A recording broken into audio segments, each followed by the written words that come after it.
ng iyong kalooban, sabi nila. Kaya wala po pwedeng kumanti dito sa akin kasi pagka ang labanan po dito, ngipin sa ngipin. Pagka nanuntok ka, susuntukin ka din. Pagka pumatay ka, papatayin ka din. Ganun po yung po nila dito, laban. Kaya po dito, sinabihan ako nung amo ko. Kasi nung inaaway ako nung mga finar na mga kasama namin dito dati na mga lokal, basta pagka inaaway ka nila, wag kang gagamit ng dahas. Hindi ko naman po kayang gawin po yun, sabi kong ganyan. Okay lang yun, pagka inaway ka nila, sagutin mo din sila. Sabing ganyan nung amo ko. Kaya ganun po. Tsaka dito po secured yung mga babae. Pagka po sinaktan nung mga lalaki yung asawa nilang babae, kulong po sila kaagad. At hindi sila pwedeng lumapit doon sa asawa nila pagkalabas nila sa kulungan. Yun po. Kaya doon po sa mga nag-aalala sa akin, salamat po sa Diyos na appreciate ko po lahat ng inyo pong pag-aalala. Pero ang masasabi ko lang po sa inyo pong lahat, ang Diyos na ipinakilala po sa atin ni Brad Eli, hindi po siya malupit.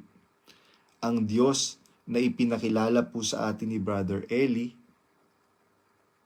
Diyos na mapagpayapa, Diyos na mapagpatawad. Kaawaan ninyo ang mga nag-aalinlangan at inyong agawin sa apoy. Yun po yung pong nakasulat sa Biblia. Iba po, taliwas sa Diyos na ipinakikilala ngayon ng leader na pinagkatiwalaan sana ng kapatid na Eli Soriano na lumingap sa kapatiran. Yung pong Diyos na ipinakikilala ngayon ni Daniel Rason, napakalupit. Pagka nagtanong tungkol dyan sa mga issue na yan, suspindihin ninyo. Kaya nga, maraming mga kapatid na biruin mo yung kapatid na, bro, alam mo ba, nagtanong lang ako doon sa isang manggagawa sa Brazil.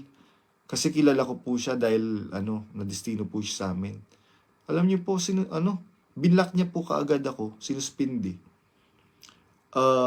Binigyan ko pa po yun ng maleta nung umalis po siya at pinabaunan ko pa po siya ng pocket money na US dollar. Kaya yun po, wag po kayo magagalit sa akin mga kapatid na nandyan pa sa MCGI. Wag po kayo magagalit sa akin.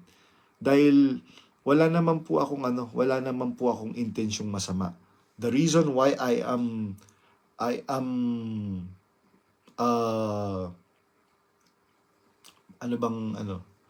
ang rason, ang dahilan, bakit ko ginagawa ito, the reason why I'm doing this.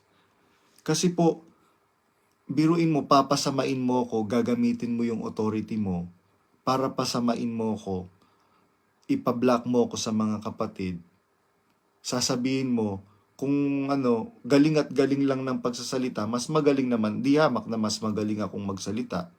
Di hamak na mas pakikinggan naman ako sa'yo. Wala naman pong argumento doon eh. Hindi naman po yun yung point of argument po natin, Brad Daniel. It is not the point of argument na dapat po nating pag-usapan. Opo, kung pakikinggan at pakikinggan, mas pakikinggan po kayo dahil po kayo po yung leader na kinikilala ng reliyon sinampalatayanan namin. At kung galing at galing lang ang pagsasalita, opo, syempre mas magaling po kayo. Dahil professional po kayo, di po ba? Nagtrabaho po kayo sa radio station, sa TV station.